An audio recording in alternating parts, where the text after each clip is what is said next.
Nous allons voir à présent la manière de calculer la longueur d'un segment dans un repère. On donne l'énoncé suivant: dans un repère orthonormé, on donne les points A de coordonnées 5, 7 et B de coordonnées -6, 3. On vous demande alors de calculer la longueur du segment AB. Je rappellerai en fin de vidéo pourquoi la notion de repère orthonormé est essentielle ici. Pour l'instant, on va simplement appliquer la formule du cours.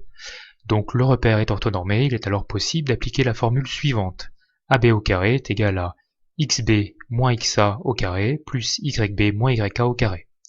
Alors je précise ici que j'utilise une formule sans racine carrée, donc on calcule d'abord AB au carré pour une question de simplicité des calculs. Une fois que cette formule est écrite, nous allons donc remplacer par les valeurs que nous connaissons. Donc cela donne AB au carré est égal à -6 moins 5 au carré plus 3 moins 7 au carré. On poursuit les calculs, on arrive finalement à AB au carré est égal à 137.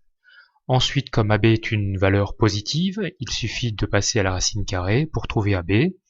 Voilà, donc nous avons la valeur exacte qui est racine carrée de 137.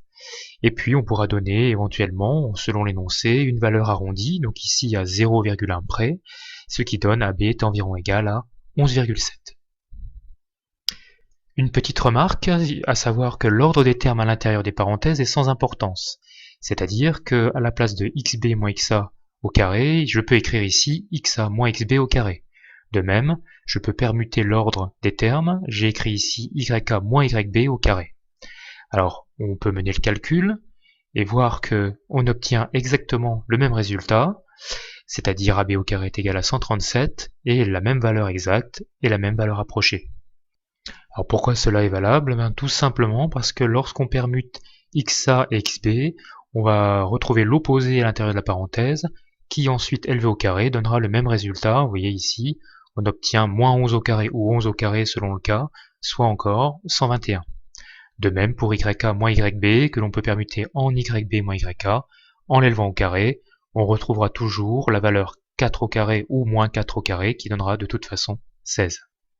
Une petite précision tout de même concernant la notion de repère orthonormé qui est nécessaire pour appliquer la formule du cours. Je rappelle que cette formule du cours est en fait une conséquence du théorème de Pythagore.